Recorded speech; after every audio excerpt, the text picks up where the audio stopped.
I spent a career as a cop. 13 years as a SWAT operator, sniper, and commander of one of the busiest SWAT teams in Texas. Along the way, I've learned the biggest asset in a violent encounter is the sweat you put in preparing for it. It's time to punch the clock.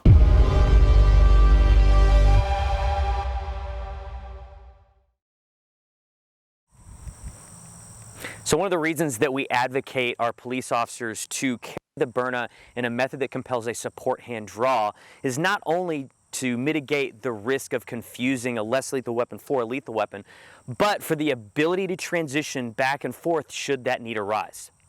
So in this drill, we're going to be transitioning from the Byrna less lethal to lethal live fire just to see kind of how fast we can start working that.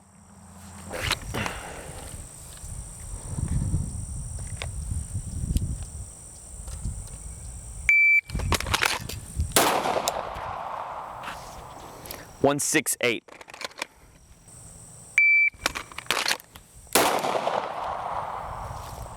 One 7-8.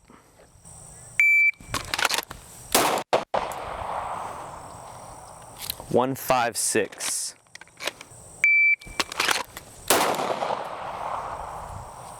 One 4-8.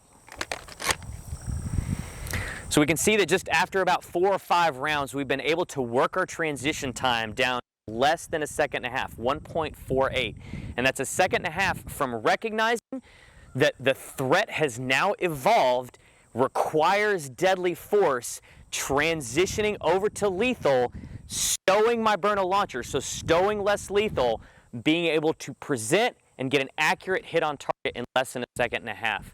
I'm telling you, that's one of the biggest benefits of a support hand draw, a support hand deployment with the less lethal, is having that ability and those options to be able to transition should that need arise and that threat evolves.